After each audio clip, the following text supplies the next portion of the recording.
रुपया मुसलसल जवाल का शिकार, डॉलर 153 रुपए तक पहुंच गया। आसिफ अली जरदारी ने चेयरमैन नैब के खिलाफ कार्रवाई का मुतालबा कर दिया। नैब जानिबदार इदारा नहीं रहा, चेयरमैन नैब मुल्क के ठेकेदार न बने। साबिक वजीर आजम शाहिद खकान अब्बासी भी चेयरमैन नैब पर बरहम। डॉलर की परवाज कहां तक जाएगी, पूछेंगे माशी तज्जियाकार डॉक्टर फरूख सलीम से, सीनियर तज्जियाकार नसरुल्लाह मलिक से, सीनियर तज्जियाकार राना मुबशिर से और माहिर कानूनदान राजा आमिर अब्बास से।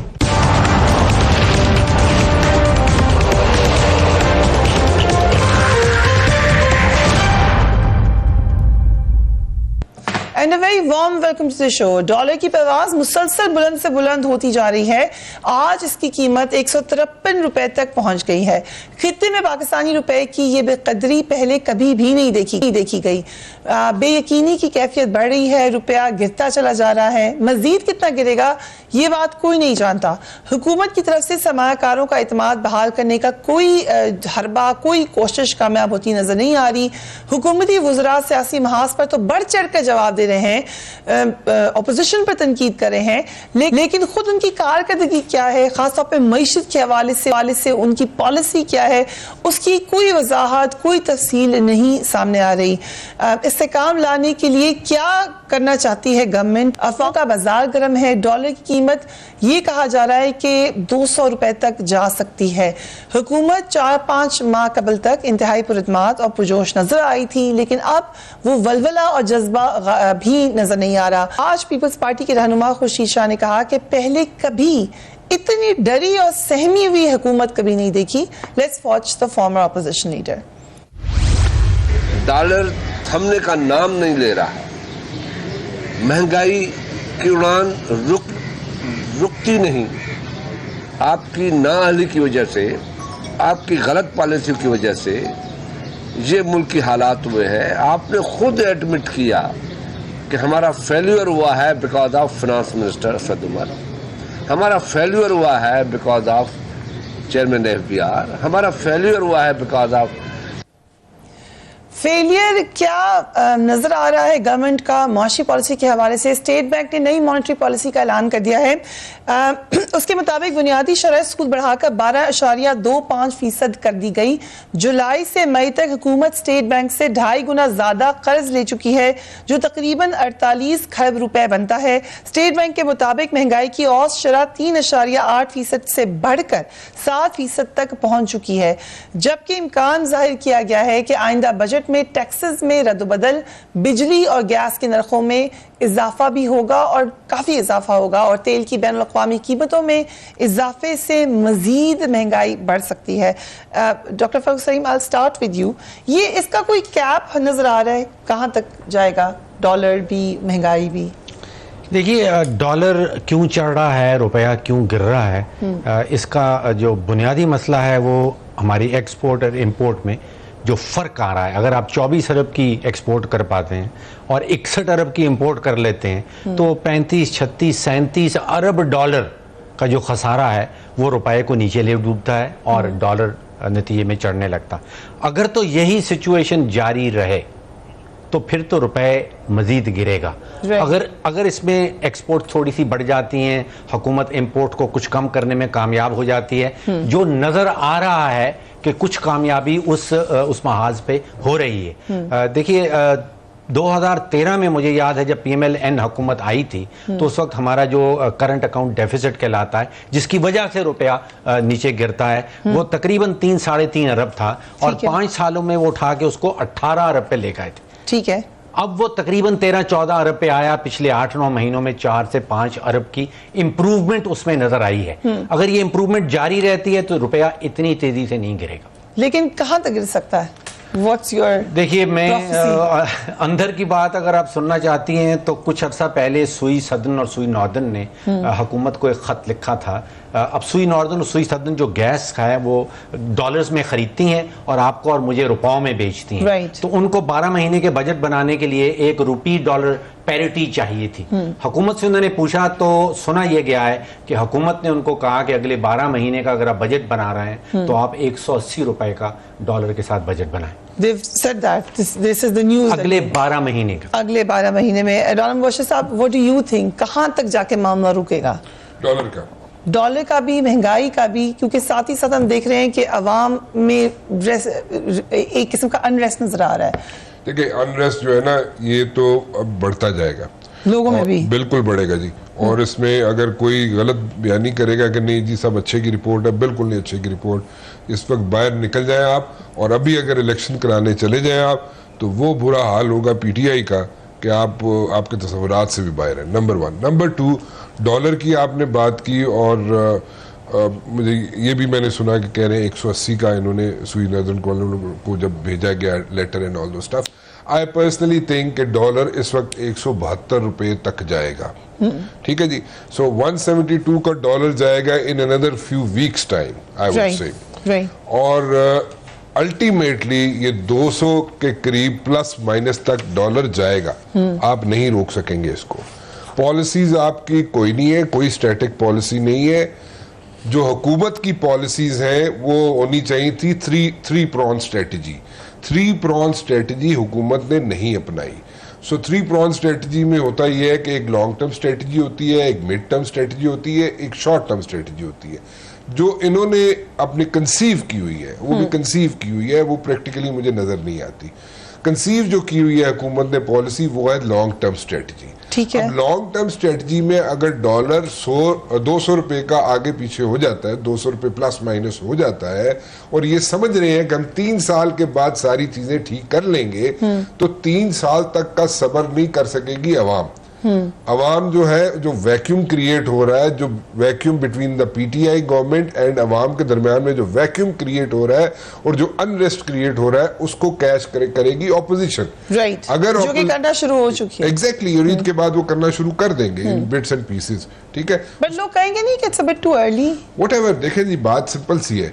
इन्होंने जो लॉन्ग टर्म स्ट्रेटजी, मैं दोबारा रिपीट करता हूं कि पीटीआई की गवर्नमेंट ने लॉन्ग टर्म स्ट्रेटजी बनाई है। लॉन्ग टर्म स्ट्रेटजी के लिए बहुत दिल गुर्दा चाहिए अवाम को भी और लोगों को भी कि वो संभाल सके। पीटीआई हैज हाई होप्स, हमारे पास पूरे 5 इयर्स है। दे हैव हाई होप्स कि 3 साल के बाद जाके काम ठीक हो जाएगा। 3 साल के बाद। ठीक है। और अगर 3 साल का मुझे किसी से सड़क पे जाते हुए पूछ के बता दे कि 3 साल का किसी में हौसला है अवाम में कि वो बर्दाश्त कर सके जिस तरीके से प्राइस हाइक जारी है और ये सब चीजें हो रही है, डॉलर ऊपर जा रहा है, मतलब जिसका कोई भी काम नहीं होता डॉलर से, वो भी जनाब कीमतें बढ़ा देता है, कहते जी डॉलर उत्ते चला गया जी। और डॉलर तो उत्ते चला गया, तुसी तो लोकल प्रोडक्शन की गल कर रहे, वो भी उड़ा देते कि जी डॉलर उत्ते चला गया। और डॉलर का तुमसे लेना देना क्या, बट देन अगेन उसका इम्पैक्ट पड़ता है, उसको आप रोक नहीं सकते। इंस्टीट्यूशंस को अभी तक आप मैनेज ही नहीं कर सके गवर्नमेंट वाले। द पॉइंट इज कि आपने कितने लोग बिठाए हुए हैं 4th फ्लोर पे प्राइम मिनिस्टर सेक्रेटरीएट के अंदर जिनका नाम पनामा लीक्स में है। ठीक है। पनामा लीक्स में उन लोगों के नाम है। राइट। और अगर उन लोगों के नाम पनामा लीक्स में है, आप यहाँ पे एमनेस्टी भी दे रहे हैं, ठीक है, आप सब कुछ कर रहे हैं। और इसके साथ साथ ईद जब करीब आती जाएगी और या ईद के बाद जो एक नई चीज यहाँ पे डेवलप हो सकती है, मैं ये नहीं कह रहा कि हो जाएगी, हो सकती है, एक नया क्राइसिस अगर डेवलप हो जाता है कि आपके नैब का चेयरमैन जो है रिजाइन कर देता है, नैब का चेयरमैन रिजाइन कर देगा तो opposition okay, will come to NAB, we will talk. बड़ी बहुत अहम बात है, नैब के चेयरमैन रिजाइन ही कर देते हैं, ये आपने एक धमाका ही कर दिया। Will come to this. खबर एक छोटी सी बात, we have to discuss NAB in the next segment. Let me come to Raja Amir Abbas, Nasrullah Malik sahab भी इंतजार करें। ये एक नैरेटिव अब बन गया है, गवर्नमेंट कह रही है आप लोगों का कसूर है, मीडिया इसमें बड़ा रिस्पॉन्सिबल है, लेकिन एक नैरेटिव अब बन गया है कि माशी तौर पर संभाला नहीं जा रहा मुल्क पीटीआई से। Do you agree? नहीं, मैं इससे एग्री नहीं करता।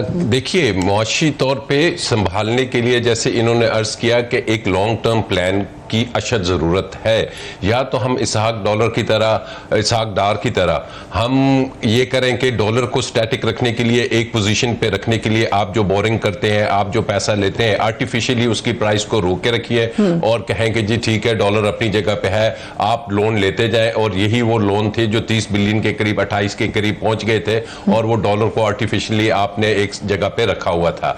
अब दुनिया में ये हो रहा है कि डॉलर को ठीक है, आप एक बेंचमार्क रखें कि ये लिमिट है, इससे आगे नहीं जाएगा।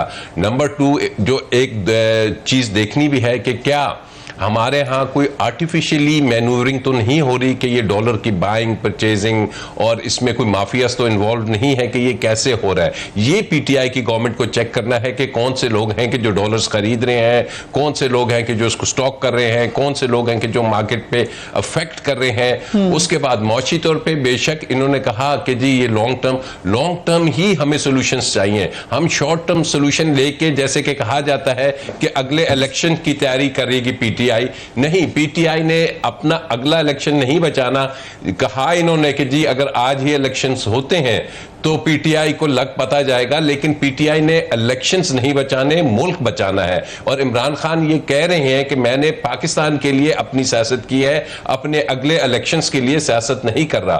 बट डू यू थिंक कि जब इतनी प्राइसेस हाई होंगी तो लोगों को ये बात समझ आ जाएगी? प्राइसेस बेशक हाई होंगी, लेकिन अल्टीमेट अगर आप जाते हैं, आप we are in a big hurry. हमने समझ लिया 8-9 माह में बस तमाम एक फियास्को क्रिएट हो गया है, तमाम चीजें एक 180 की डिग्री पे जा रही है। नहीं, पॉजिटिविटी। और आई बिलीव के मीडिया का भी इसमें जो एकदम हाइप दे देते हैं कि जैसे मुल्क की मईशत तबाह हो गई, इमरान खान को जो खतरा है वो अब उसकी गवर्नमेंट को ये मईशत ले डूबेगी। नहीं, आप अगर ये समझते हैं कि जी ये मईशत ले डूबेगी, अपोजिशन कहती है कि जी हम अब अर्ली इलेक्शंस की तरफ जा रहे हैं, तो अर्ली इलेक्शंस कोई खेल नहीं होता दुनिया में। अर्ली इलेक्शंस के लिए भी अरबों रुपए चाहिए। बात वही है कि अपोजिशन से जब पूछा जाता है, देखिए कि जनाब आप जरा इसको तो छोड़िए, अपनी मईशत का जवाब दीजिए। ये आपके पास जो अरबों खरबों के एसेट्स हैं, अभी आपने खुर्शीद शाह साहब को लगाया, जरदारी साहब है, शहबाज शरीफ, नवाज शरीफ, जब उनसे पूछा जाता है तो फिर वो कि जी गरीब की बात करते हैं। मैं तो समझता हूं गरीब की बात अगर करनी है तो फिर ये जब तक ये लूटा हुआ पैसा नहीं आता तो ये ऑल्दो वो जो रिकवरीज है उससे पाकिस्तान की मईशत पे कुछ असर नहीं पड़ेगा। लेकिन एक चीज जरूर नजर आ रही है कि वो जो अरबों रुपए खाए जाते थे, लूटे जाते थे, प्लंडर किए जाते थे, वो सिलसिला रुका है। We should have a positive picture. Okay, I will come to you. Let me bring Nasrullah Malik sahab. Thank you so much for being on the program. Malik sahab, ये जो दो मीडिया की जिम्मेदारी क्या है मलिक साहब के इस वक्त गवर्नमेंट जो मसाइल का शिकार नजर आ रही है वो दिखाएं, या लार्जर पिक्चर भी साथ साथ बताएं कि यहाँ तक कैसे आए हैं, कौन कौन से मामला हैं? करप्शन के ऊपर एक पॉइंट ऑफ व्यू ये है कि अकाउंटेबिलिटी होनी चाहिए, दूसरा नजर ये आ रहा है कि अकाउंटेबिलिटी का कहा बहुत चाह रहा है लेकिन हो नहीं रही। आपका क्या ख्याल है? बिस्मिल्लाहिर्रहमानिर्रहीम। देखिए, बुनियादी बात यह है जो समझने वाली है कि पीटीआई के पास एक बड़ी, मेरे ख्याल में उनकी एक सलाहियत है कि वो सारा दिन एक ही काम अलापती रहती है। वो एक राग है उसके पास, साबिक हुक्मरान लूट के तबाह करके चले गए, उन्होंने इतने कर्जे ले लिए, उन्होंने मुल्क की वो हालत कर दी, और एहतसाब हम इस मुल्क के अंदर करना चाहते हैं, हर बंदे का एहतसाब करना चाहते हैं। 2-3 सवालात हैं मेरे, अभी डॉक्टर साहब भी बात कर रहे थे। पहली बात यह है कि कैपिंग दुनिया में की जाती है, दुबई के अंदर कैपिंग है, डॉलर की कीमत रुकी हुई है, पिछले 20 साल से रुकी हुई है, 15 साल से, अगले 20 साल रुकी रहेगी। 3.75 का वहाँ डॉलर रहेगा दुबई के अंदर। ये दुनिया में पॉलिसियां बनाई जाती हैं, अपने मुल्क के अंदर ऐसे खुला नहीं छोड़ दिया जाता कि जो मर्जी सुबह से डॉलर ने लोगों ने रोका हुआ है, किसी को $5 किसी एक्सचेंज से नहीं मिलते। दूसरी बात, नैब की आप बात कर रही हैं, कौन सा नैब और कौन सा एहतसाब? ये एहतसाब सिर्फ उन लोगों का है जिनका बाजू मरोड़ना चाहते हैं, इसके अलावा कोई एहतसाब नहीं है। ये एमनेस्टी स्कीम आप लेके आए हैं, ये किस लिए लेके आए हैं? अगर आप कह रहे थे पापड़ी वाले से पैसे निकल रहे हैं, अगर आप कह रहे थे जाली अकाउंट्स निकल रहे हैं, अगर आप ये कह रहे थे कि लोगों ने अपने फेक अकाउंट्स के साथ पैसे रखे हुए हैं, अगर आप ये बात कर रहे थे कि लोगों ने अपने बेनामी की जायदादें रखी हुई हैं, अगर आप ये बात कर रहे थे कि साबिक लोगों ने लूट के इस मुल्क के अंदर अपने फ्रंट मैनों के नाम पर जायदादें रखी हैं, तो आपने सबको खुली छुट्टी दे दी। वो तो सारे अब व्हाइट मनी हो जाएंगे, ब्लैक मनी। आप खुद उसी अपने उस मौकफ की नफी कर रहे हैं जिसको आप राग अलाप के या जिसकी एक साहब, ये भी तो हम लोग ही कह रहे थे, मीडिया कह रहा था, ऑपोजिशन कह रही थी कि क्योंकि इतना ज्यादा शोर मचा दिया अकाउंटेबिलिटी का, उससे मुल्क का मईशत का पहिया रुक गया है। मैं आपसे अर्ज करूं कि अकाउंटेबिलिटी कोई इनका मकसद नहीं है। इनका मकसद ये है कि ये नारा लगता रहे ताकि लोग इस खुशगवार नारे के नतीजे में जिंदा रहें। ये देखते हैं सोशल मीडिया, मैं बताऊं आपको, आपके वजीर आजम इमरान खान इस मोबाइल के ऊपर सोशल मीडिया पे आने वाली चीजें देख के अपनी हुकूमत चलाने के चक्कर में वो देखते हैं सोशल मीडिया पे उनका कारकुन अपोजिशन को लताड़ रहा होता है, उनको गालियां दे रहा होता है और उनको कह रहा होता है कि तुम्हारी वजह से मुल्क की मईशत तबाह हुई है। वो समझते हैं बड़ा पुरसकून काम है। एक भी पॉलिसी जिसको ये इमरान खान साहब कहा करते थे, मुझे बताएं क्या उसके ऊपर अमल दरामद किया गया है? बल्दियाती निज़ाम की बात की भी राणा साहब बात कर रहे थे, ये गली में जाएं या किसी इलेक्शन के लिए वोट लेने जाएं, इनको लग पता जाएगा। बल्दियाती इदारे तोड़ के पंजाब में ये इलेक्शन नहीं करवाना चाहते, इनको पता है ये इलेक्शन हार जाएंगे। और ये कहा करते थे कि बल्दियाती इदारों को हम मजबूत करेंगे, बल्दियाती इदारों को हम फंड्स देंगे। पिछले 1 साल से, जब से इनकी हुकूमत आई है उस वक्त से लेके और इंतखाबात के अमल के दौरान बल्दियाती इदारों के फंड बंद रहे। इस मुल्क के अंदर गलियां नालियां कोई काम नहीं हो सका, और इन्होंने आके उनके फंड बंद करने के बाद सारे इदारे तोड़ दिए, इसलिए कि ये चाहते ही नहीं थे कि बल्दियाती इदारों के जरिए ये फंड खर्च करें। रही बात जो ये नैब की बात करते हैं, मुझे एक बात बताइए, मैं आपके प्रोग्राम में टाइम नहीं होगा, मैं कोई लंबी लिस्ट गिनवाना शुरू कर दूंगा। जिसको चोर डाकू कहते थे, जिसको कहा करते थे इन्होंने माल 1 साल में कैसे बनाया, सारे हुकूमत में शामिल हैं। कौन शामिल नहीं, किसी एक का नाम ले। हर उस बड़े गिरोह का, अभी आपने देखा कि खुसरो बख्तियार साहब का नाम आया था, कहां गया, नोटिस जारी हुआ, पता नहीं चला कहां चला गया। यानी आप एक शख्स जो 10 साल में अरब खरबपति होता है उसके बारे में आप बात नहीं करना चाहते। एक शख्स 70 सालों में अमीर होता है, आप उसकी सुबह से लेकर शाम तक उसके बखिए उखाड़ने के चक्कर में हैं। मसला सिर्फ ये है कि आपको अपनी हुकूमत चलाने के लिए चोर मिले, डाकू मिले, जो मर्जी मिले, आप उसको अपने छतरी के नीचे लेके यहाँ पे एक सवाल है, क्या ये कि आपके आसपास चोर डाकू आपकी हुकूमत में भी हैं, तो फिर पिछली हुकूमत में होना जायज था, या यहाँ पर हमें कहीं ना कहीं किसी को तो रोकना है? अगर इधर चोर डाकू हैं तो उनको भी पकड़ना है, पहले चोर डाकू थे तो उनको भी पकड़ना है, या कोई चोर डाकू नहीं था, कोई किसी ने चोरी नहीं की, कोई डाका नहीं पड़ा कभी भी? फरिया दरीस साहबा, मैं आपसे एक अर्ज कर दूं, पीपल्स पार्टी की हुकूमत हो, एहतसाब ढकोसरा था। मुस्लिम लीग नवाज की हुकूमत हो, एहतसाब का नारा एक मजाक था। इमरान खान साहब की हुकूमत है, एहतसाब लोगों को धोखा देने के सिवा कुछ नहीं है। लोगों को पता है कि एक एक्सीएन के पास 6-6 घर डिफेंस में बने हुए हैं, कभी किसी को पकड़ने गया है? लोगों को पता है फलां सरकारी अफसर किस ओहदे पे फायज रहा है, उसके पास कितनी दौलत है? लोगों को पता है लाहौर में डीएचए में कितने बड़े फ्रॉड होते रहे, कोई जिक्र करने को तैयार नहीं है। लोगों को पता है रावलपिंडी में कितनी बड़ी हाउसिंग स्कीमों के फ्रॉड हुए हैं, कोई किसी को पूछने वाला नहीं है। मसला ये है कि ये सारा एहतसाब को हम इस्तेमाल करते हैं लोगों को बाजू मरोड़ने के। मुस्लिम लीग नून को जरूरत पड़ेगी, वो बाजू मरोड़ के अपने साथ लोगों को मिला लेगी। आज पीटीआई को जरूरत है, किसका नाम ले, किसी एक बंदे का नाम ले जिसको खान साहब नहीं कहा करते थे कि इनसे बड़ा चोर डाकू पाकिस्तान में कोई नहीं है। वो सारे इमरान खान साहब के पास हुकूमत में बैठे हुए। Right, I have to take a quick break. फिर नैब के ऊपर तफसीलन बात करेंगे। चेयरमैन नैब ने प्रेस कॉन्फ्रेंस भी की, आज नैब को बहुत याद किया बहुत सारी पॉलिटिकल एंटिटीज ने, इसका भी जिक्र करेंगे राइट आफ्टर ब्रेक।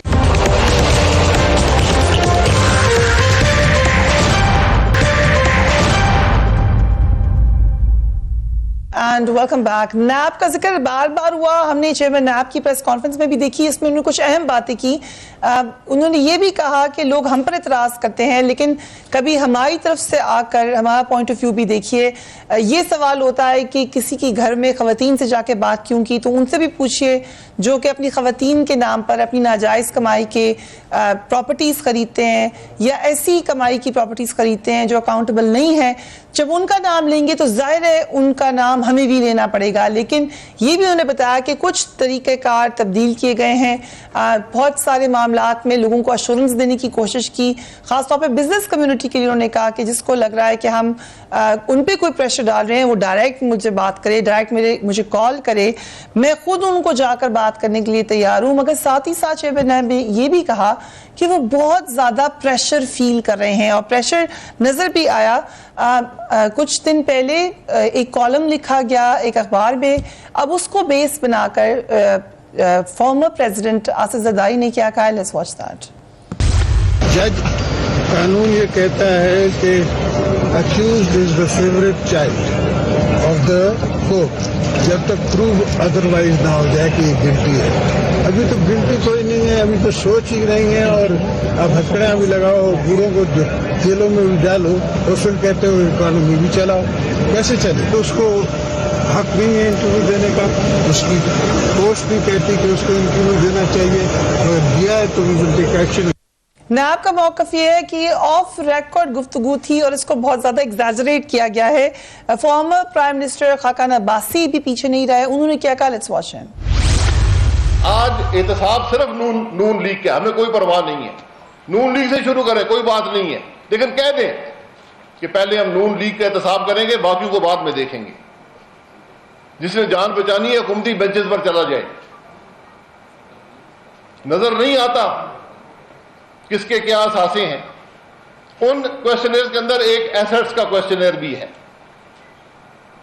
मैं ये चाहूंगा कि वही क्वेश्चनर इस मुल्क की वज़ीर-ए-आज़म और काबीना को भी दिया जाए और अवाम के सामने रखा जाए। अगर उन पर कोई दबाव है तो बता दें, क्योंकि इंटरव्यू में बार बार उन्होंने कहा मुझ पर दबाव है, मैं हुकूमती लोगों को नहीं पकड़ सकता, मेरे घर में डाका पड़ा हुआ है, मैं तो घर में से ही सोता हूं रात को। ये बड़ी तशवीशनाक और बड़ी खतरनाक बातें हैं मुल्क के लिए। किसका दबाव है? कौन घर में डाके डाल रहा है? किसके डर से घर पे नहीं सोते? चेयरमैन नैब की तरफ से ये बात कही गई कि दबाव है। जब प्रेस कॉन्फ्रेंस हुई तब भी उनसे सवाल किया गया, उन्होंने कहा कि मुझसे आके मिलिए, मैं आपको बता दूंगा कि किस किस का दबाव है। लेकिन हमने देखा कि प्रेशराइज उनको किया जाता रहा है। I start with you on this Aamir Abbas साहब, ये चेयरमैन नैब को प्रेस कॉन्फ्रेंस क्यों करनी पड़ी? करनी चाहिए थी। देखिए, अगर हम दुनिया में देखते हैं जितनी भी इन्वेस्टिगेटिंग एजेंसीज हैं, लाइक स्कॉटलैंड यार्ड को देखिए, FBI को देखिए, बराबर इधर और ममालिक में देखिए, भारत में देखें CID है, तो वहाँ ये तरीक़ेकार होता है कि जब भी वो कोई बड़ा केस पकड़ते हैं, they do come on TV और वो सिर्फ इतना कह देते हैं कि जी हमने इसको अरेस्ट किया है या इस केस को हम इन्वेस्टिगेट कर रहे हैं और फर्दर डिटेल्स हम जैसे जैसे तहकीकात बढ़ेंगी उसके बाद दिए देंगे। लेकिन नैब में क्या हो रहा है कि जब भी तक एक तहकीकात शुरू नहीं होती तो उससे पहले ही कि जनाब ये तो क्लोज एंड शट केस है, इसमें तो इतने ठोस शवाहिद हमारे पास मौजूद है, इसमें तो अभी ये शख्स आप चंद दिनों बाद देखेंगे, जैसे उसके खटक के लिए बोला गया कि वो चंद दिनों बाद आपको जेल में नजर आएगा। तो इस किस्म की चीजें अनवारंटेड है, ये अवॉइडेबल है। खटक साहब की सेहत इस काबिल नहीं है कि उनको जेल में, ये अवॉइडेबल चीजें हैं। और ये जो अदारा के ऊपर ये कहा जा रहा है कि ये पॉलिटिसाइज है, I am been saying this कि इसमें पॉलिटिकल अपॉइंटीज भी बैठी हुए हैं। पिछले 10 सालों में 2 अदवार जो गुजरे हैं उसमें इसमें काफी सारी अपॉइंटमेंट्स हुई हैं। तो चेयरमैन नैब का मैं समझता हूं कि ये काम नहीं कि वो खासकर उन लोगों के जवाबात दे कि जो कि उसके अपने एक्यूज हैं, जिनकी वो खुद इन्वेस्टिगेशन कर रहे हैं, उनकी जवाबात देने के लिए वो टीवी पे या मीडिया पे आके अपनी क्लैरिफिकेशंस देते हैं। लेकिन अगर ऑफ रिकॉर्ड इससे फिर भी गलत है। ऑफ रिकॉर्ड भी हो तब भी जो ये पोजीशन ऐसी है कि वो किसी केस को किसी भी बंदे के साथ डिस्कस नहीं कर सकते मां सिवाय के अपनी इन्वेस्टिगेशन टीम के अलावा किसी भी आउटसाइडर से he is not supposed to discuss anything. इससे नैब का ये हो रहा है कि नैब को वाकई ही एक पॉलिटिसाइज किया जा रहा है और ये स्टेटमेंट्स नुकसान पहुंचाएंगी फ्यूचर में नैब के अदारे को।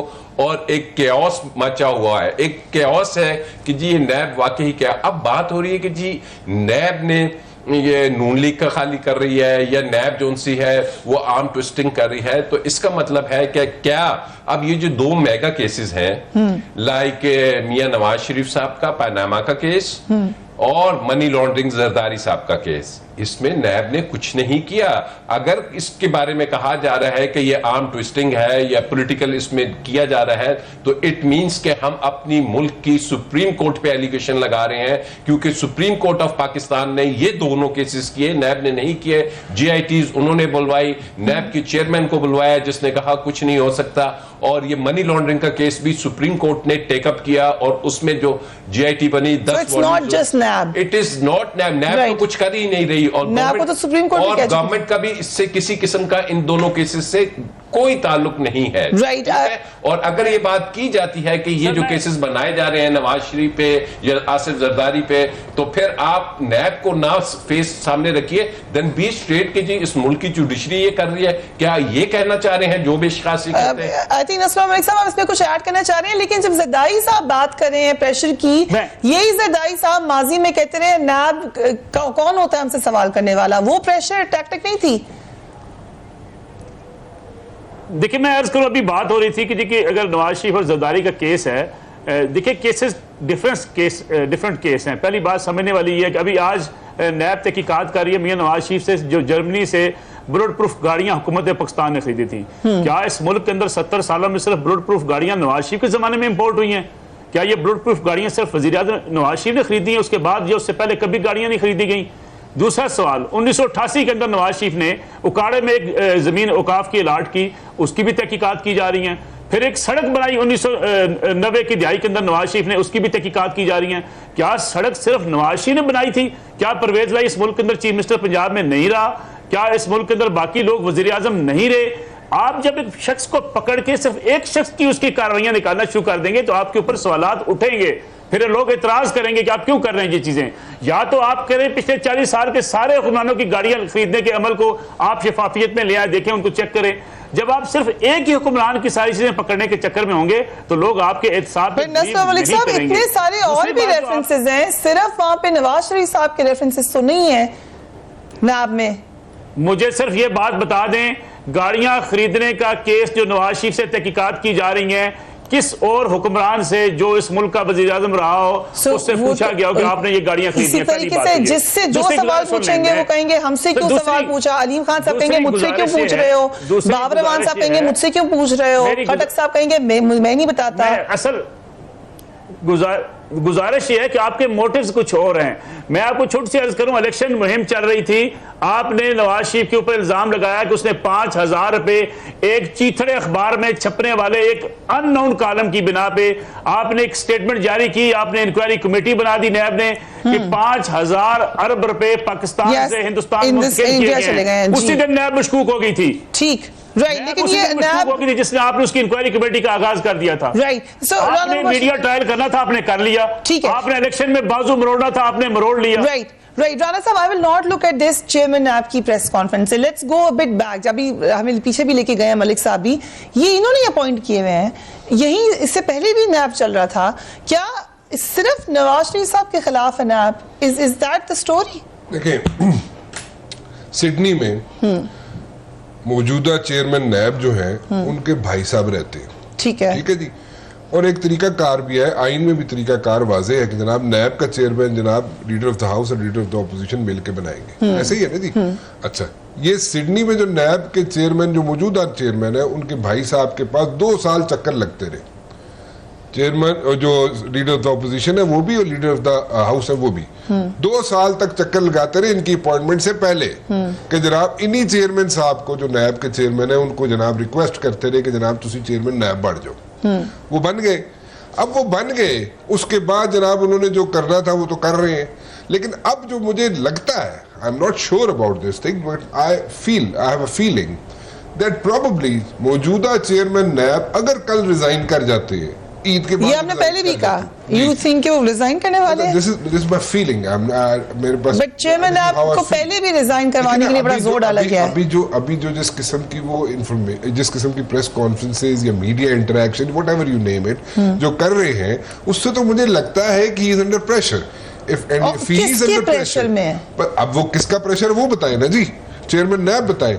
प्रेशर तो वो ऐसे लग रहा है, उनके सामने नजर आ रहा है, चेहरे से लग रहा है, उनकी गुफ्तगू से लग रहा है कि वो अंडर प्रेशर है। तो अगर वो अंडर प्रेशर है तो 2 साल बाद जाके जो बताएंगे, 2 साल बाद जाके जो लोगों के सामने आके बताएंगे जी उस वक्त मेरे ते फलाने दा प्रेशर थी, तो हुण दस दियो तुसी। ये जो रेजिग्नेशन की बात है, that can be huge chaos, इसके बारे में भी डिस्कस। मुझे लगता ये है, आई हैव अ फीलिंग कि कल को चेयरमैन नैब जो है ईद के बाद आगे पीछे कहीं अगर चेयरमैन नैब रिजाइन कर जाते हैं तो यहाँ पे तो ऑपोजिशन और हुकूमत जो है वो तो एक पेज पे है ही नहीं है, कोई ब्रिज बिल्डिंग है ही नहीं है, तो फिर नया चेयरमैन नैब किसको लगाएंगे आप और कैसे लगाएंगे आप? मामला रुक जाएगा, सारा अकाउंटेबिलिटी का स्टेटस को हो जाएगा ना, राइट। और फिर आप कह रहे हैं चेयरमैन नैब साहब कह रहे हैं जी जिन लोगों के खिलाफ सबूत थे वो मुल्क से बाहर चले गए, और भाई वो मुल्क से बाहर चले गए तो चेयरमैन साहब आप क्या कर रहे थे?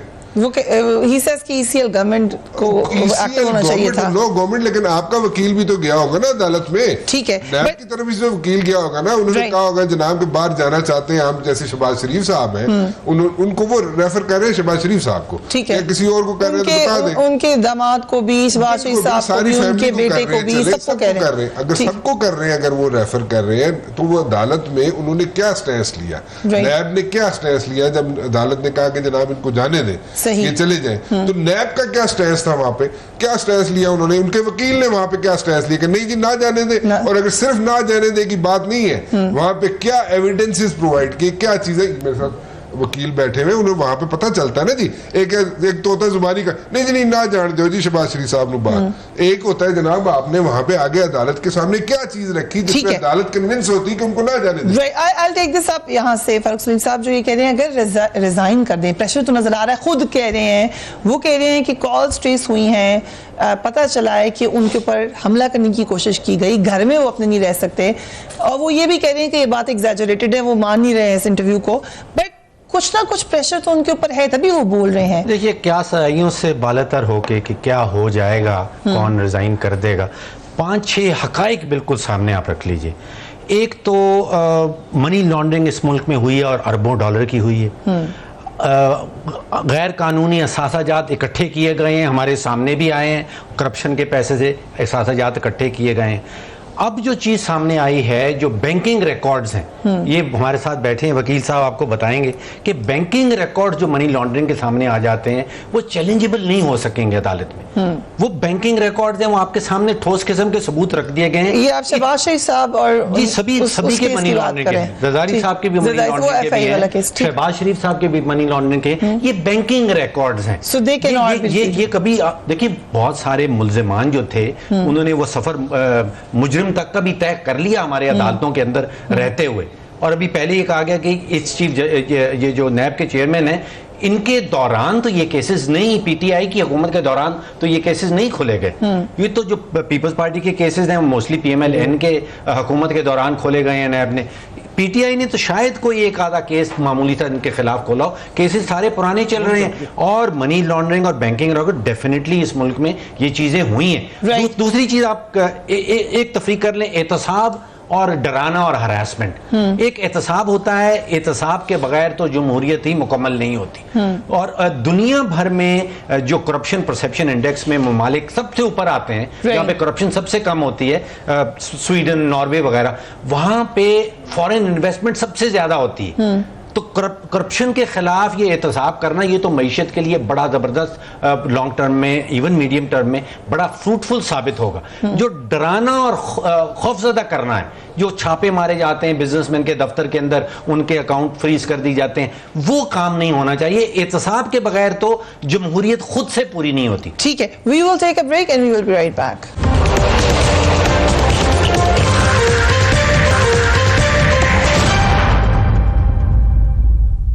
And welcome back. Raja Aamir sahab, because आप नैब की वर्किंग को अच्छी तरह जानते भी हैं, ये हम जान रहे हैं कि तब्दीली भी लाना चाह रही है नैब के कानून में गवर्नमेंट, हर कोई सवाल भी उठा रहा है, मगर बहुत बड़े बड़े केसेस रेफरेंसेस भी हैं।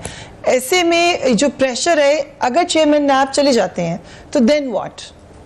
देखिए, अगर चेयरमैन नैब चले जाते हैं तो there is no concept of deputy chairman in NAB के वो ऑफिशिएटिंग चेयरमैन बन जाएंगे। इस पे सुप्रीम कोर्ट की जजमेंट आ चुकी है। उन्होंने कहा है कि डिप्टी चेयरमैन उस वक्त ऑफिशिएटिंग चेयरमैन होता है जब चेयरमैन की पोजीशन पे वो मौजूद हैं लेकिन वो आ नहीं पा रहे। लेकिन जब ये वेकेंट होती है पोजीशन तो deputy chairman can not be the acting chairman. जब चेयरमैन नहीं होंगे तो कोई रेफरेंस फाइल नहीं हो सकता, कोई इन्वेस्टिगेशन नहीं हो सकती, कोई अरेस्ट भी नहीं हो पाएगा।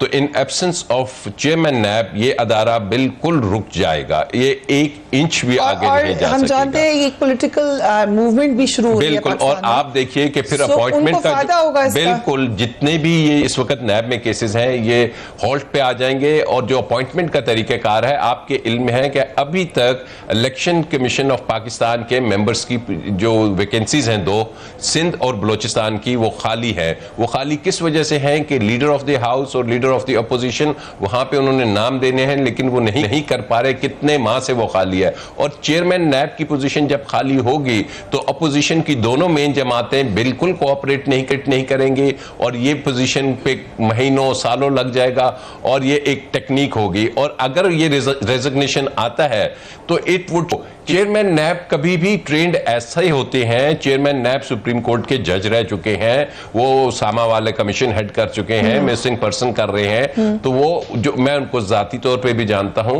वो प्रेशर में नहीं आएंगे, वो किसी किस्म के प्रेशर में नहीं आएंगे। हाँ, अगर उन्होंने रिजाइन दिया है तो इट मीन्स कि वो अपनी मर्जी से दे रहे हैं विदाउट एनी प्रेशर। और अगर वो रिजाइन देते हैं तो फिर वो इस कैओस में उनको ऐड करेंगे, इसको कम नहीं करेंगे। राइट। नस्ल मलिक साहब, अगर जो सवाल फरूख सलीम साहब ने उठाया कि बैंक ट्रांजैक्शंस को तो आप रिफ्यूट नहीं कर सकते, आप कह सकते हैं नैब सिर्फ हमें सवाल कर रहा है, आप कह सकते हैं सिर्फ हमें सवाल क्यों कर रहा है, इसको क्यों नहीं कर रहा, लेकिन अगर बैंक ट्रांजैक्शंस हैं, सबूत सामने हैं, तो फिर क्या करेंगे? अगर आपका कानून इस मुल्क का ये कहता रहा हो कि आप टीटी लगवा सकते हैं और आपका हर बिजनेसमैन बाहर से टीटी लगवा के पाकिस्तान में पैसे मंगवाता है, वेदर इट इज राइट और रॉन्ग, क्या ये होता नहीं रहा?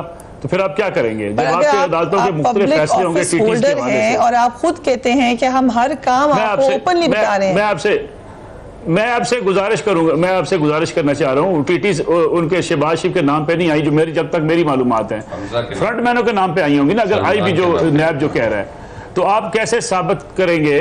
सलमान शहबाज आप पब्लिक ऑफिस होल्डर भी नहीं था मेरे ख्याल में, वो कभी इलेक्शन नहीं लड़ा, तो अगर उसके नाम पे टीटीज आएंगी, मैं जी वो पब्लिक ऑफिस होल्डर की औलाद है और इस पे सुप्रीम कोर्ट ऑलरेडी मरियम साहिबा को, और इस पे बहुत से केसेस हैं कि पब्लिक ऑफिस होल्डर के जो बच्चे हैं, चाहे वो बिजनेस भी करते हैं, या तो वो अपने बिजनेस की पूरी डिटेल देंगे पाकिस्तान आके कि जनाब ये मेरा बिजनेस है, अदरवाइज दे आर रिस्पॉन्सिबल कि बताइए कि आपके वालिद साहब वजीर आला थे पिछले 10 साल में, और जैसे ही वजीर आला बने तो ये अकाउंट्स, चाहे वो हमजा का है या सलमान का है, एकदम ऐसे जाता है उसका ग्राफ, तो ये एक्सप्लेनेशंस उन्हें बहरहाल देनी पड़ेंगी। देखिए पहली बात तो ये again there will be a dispute, यानी लॉ का फिर अगेन मसला आ जाएगा। टीटी इस मुल्क में हर कोई लगवाता रहा। मैं चले वो शहबाज साहब का काम है या सलमान शहबाज का काम है अपनी जो है वजाहत दें, लेकिन मेरा कहने से मुराद ये है, देखिए आप शहबाज शरीफ से पूछ रहे हैं कि 5 सालों में आपने ये काम किए हैं, हम आपके सारे नैब आपके इन कामों की तहकीकात करेगा। दरमियान में परवेज लाई साहब भी चीफ मिनिस्टर पंजाब थे, एक आध केस उनका भी चेक कर लें। सर आप अपने आप को क्यों डिस्प्यूटेड कर रहे हैं? आप नैब का इदारा अपने आप को डिस्प्यूटेड कर चुका है। यानी आप नवाज शरीफ का जमाने को सीएम शिप पकड़ लेते हैं, उसके बाद शहबाज शरीफ की पकड़ लेते हैं, दरमियान वाले सारी हुकूमतों का टेन्योर आप निकाल देते हैं, तो फिर लोग आपके ऊपर शक क्यों नहीं करेंगे? शक करेंगे तो फिर आगे क्या होगा? जल्दी से कि अकाउंटेबिलिटी खत्म, हम जैसे कहते हैं माशी पॉलिसी में यू टर्न लेना पड़ा है, फिर अकाउंटेबिलिटी के मामले में भी आप खान साहब को परेशानी का सामना होगा। एक चीज जरा हमारे साथ वकील साहब भी बैठे हुए, वेरी ऑनरेबल, सिंपल बात है, मौजूदा जो कवानीन है उनके तहत आप अकाउंटेबिलिटी नहीं कर सकते, उसके अंदर बहुत सारे फ्लॉज हैं, लूप होल्स हैं। वो लूप होल्स जब तक आप कैप नहीं करेंगे उस वक्त तक आप अकाउंटेबिलिटी नहीं कर सकते। और ये जो मंतक है ना, ये बड़ा टिपिकल स्टेटमेंट जो दी जाती है कि जी लूटा हुआ माल वापस आएगा। लूटा हुआ माल कहाँ से वापस आएगा जी? आपके एमएलएस लिखे म्यूचुअल लीगल असिस्टेंस के लिए आपने जो लिखे थे, खतूत लिखे थे, कितने ममालिक ने आपको जवाब दिया? 3 ने या 4 ने? आपने मेरे ख्याल 24-25 को लिखे थे। किसने जवाब दिया आपको? कहाँ से लूटा हुआ माल वापस आएगा जी? ये ऐसी क्यों बेवकूफ बना रहे लोगों को? नहीं हो सकता ऐसे। वाइट कॉलर क्राइम है, वाइट कॉलर क्राइम के लिए आपको पढ़े लिखे लोग या प्रॉपर्ली उस वाइट कॉलर क्राइम को डिडक्ट करने के लिए एक्सपर्टीज चाहिए। वो एक्सपर्टीज नहीं है आपके पास। और कुछ ममालिक दुनिया में ऐसे मौजूद हैं जिनको आपने अप्रोच भी किया था एमएलएस के थ्रू, उन्होंने आपको रिस्पॉन्स नहीं दिया। तो आप कैसे लेके आएंगे वापस? मैं आपको एक छोटी सी बात बताता हूँ। Head of ill gotten money जो स्विट्जरलैंड में है, उन्होंने अप्रोच किया और अनऑफिशियली इस गवर्नमेंट के बहुत बड़े कर्ता धर्ता को मिलने आए अनऑफिशियली, और उन्होंने कहा कि चलो छोड़ो, ले दे नाम, ले दे प्राइम मिनिस्टर साहब से मिले। ओके, प्राइम मिनिस्टर से मिले, ठीक है। आपने मिले उनको आके, उन्होंने कहा जनाब कि बात यह है कि इंडिया ने 30% पे हमारे साथ डील की है, आप स्टेट टू स्टेट डील कर लें। ठीक है, यानी कि पाकिस्तान डील कर ले स्विट्जरलैंड के साथ, और जनाब हम आपको जितने पैसे वहां पे मौजूद है लोगों के, हम आपको पूरी डिटेल्स दे देंगे। नहीं, थोड़ा सा फर्क कर लें। एक करप्शन के पैसे हैं और एक टैक्स की चोरी। ये 30% जो है ये टैक्स की चोरी का है, ये करप्शन के पैसे के ऊपर। चलें जी, जो भी है, आपने मकसद कहने का ये, इस गवर्नमेंट ने अभी 8-9 महीने हो गए आपसे एक पैक्ट, एक डील, जो कॉन्ट्रैक्ट जो आपने स्टेट टू स्टेट करना था वो अभी तक आप बना नहीं सके। आप इंस्टेड जो यहाँ पे, मैं किसी का नाम नहीं लेना चाहता, लेकिन यहाँ पे जो बहुत स्मार्ट है, यहाँ पे एक साहब हैं जो यहाँ बहुत सारे स्मार्ट साहब हैं, और खासतौर पे प्राइम मिनिस्टर उसके आसपास, प्राइम मिनिस्टर सेक्रेटरीट में बहुत स्मार्ट आदमी है। उन्होंने जनाब इंस्टेड के आप जनाब वो कॉन्ट्रैक्ट वो प्रिपेयर करवाते ताकि हुकूमत पाकिस्तान हुकूमत स्विट्जरलैंड के साथ वो कॉन्ट्रैक्ट कर लेती। आपने कॉन्ट्रैक्ट प्रिपेयर नहीं किया, और इंस्टेड जो इल गॉटन मनी के जो सबसे बड़े वहां पे कर्ता धर्ता जो यहाँ पे आए थे पाकिस्तान और अ वेरी शॉर्ट विजिट, उनको फोन करके आप कहते हैं जी सानू लिस्ट दे दो किदे किदे उत्थे पैसे पे ने। ओ भाई, he will not give you the list unless आप स्टेट टू स्टेट एग्रीमेंट करें। तो आप एग्रीमेंट करें। उन्होंने एक ट्रेलर जरूर आपको दे दिया। उन्होंने कहा जी कि एक साहब है आपके पॉलिटिशियन जो कि चीफ मिनिस्टर रह चुके हैं, उनके एक जो प्राइम मिनिस्टर रह चुके हैं आपके एक साहब मुल्क के, उनके एक बेटे के 204 मिलियन डॉलर पड़े हुए एक अकाउंट में, ये हम बता देते हैं आपको और आगे आप देख लें। आपने अभी तक कॉन्ट्रैक्ट ही नहीं okay, so let me wrap this up. राजा मेरे पास अब ये क्या बहुत ज्यादा यूटोपियन डिजायर है कि हम पैसे वापस ले लेंगे जिसने कर, अब ये सोचना छोड़ दें, is it just not possible? Priya, एक चीज ज़हन में रखिए कि इस मुल्क की कामयाबी तब होगी कि जब अदारे मजबूत होंगे। कोई भी एक अदारा कुछ अचीवमेंट्स नहीं करता, एक सिंक्रोनाइजेशन होती है। नैब की होगी अदालती निज़ाम के साथ, अदालती निज़ाम की होगी FBI के साथ, FIA के साथ। ये तमाम हार्मनी में होंगे तो तब जाके गोल्स अचीव होंगे। अगर नैब किसी अरेस्ट करता है और लाहौर हाई कोर्ट आंखें बंद करके छोड़ने में छोड़ना, उनको रिलीफ देना शुरू कर देगा तो तब भी सिस्टम नहीं चल पाएगा। जब अगर नैब जोन से है वो सिर्फ आई वॉश करेगा और एक मखसूस पार्टी को अगर वो टारगेट करेगा, इट मींस वो भी एहतसाब नहीं हो रहा। और मैं तो शुरू से कह रहा हूं कि नैब के अदारे में बहुत सी चेंजेस की जरूरत है। इन्होंने दुरुस्त फरमाया कि उसके कानून साजी में उसमें लकूनास हैं, लेकिन मौजूदा पार्लियामेंट कैसे उसको मजबूत करेगी? क्योंकि प्रपोजल दिया है गवर्नमेंट ने भी, ऑपोजिशन ने भी। नहीं, 2/3 नहीं चाहिए, they need simple majority. But even otherwise जब दोनों अपोजिशन पार्टीज के जो हेड्स हैं वो खुद उसी नैब के चक्की में और उसी के उसमें फंस रहे हैं, तो वो उसको काहे को मजबूत करेंगे? वो तो उसे एक टूथलेस टाइगर बिल्कुल बनाएंगे। तो ये सिस्टम जो सा है ना, तमाम अदारे मजबूत जब तक नहीं होते। स्टेट बैंक का काम था कि नैब को फैसिलिटेट करते। ये सारी जो निकले हैं मनी लॉन्ड्रिंग का, ये रिकॉर्ड स्टेट बैंक में मौजूद था, लेकिन पिछले 10 साल इन्होंने नहीं दिया। STRs मौजूद थी, ये रेज होती हैं, लेकिन नहीं हुई, अब आई। तो ये एक प्रोसेस है और ये टाइम कंज्यूमिंग है और बाहर से पैसा यकीनन इतनी आसानी से नहीं आएगा, क्योंकि बहुत वक्त लगेगा। On this note we will conclude, लेकिन यकीनन ये बड़े अरसे तक तासुर दिया जाता रहा कि बहुत बड़ी तादाद में करप्शन का पैसा बाहर मौजूद है जिसको पाकिस्तान में वापस लाया जाएगा। अब लग रहा है कि ऐसा होना मुमकिन नहीं है। अपने घर वालों का ख्याल रखिए। अल्लाह हाफिज।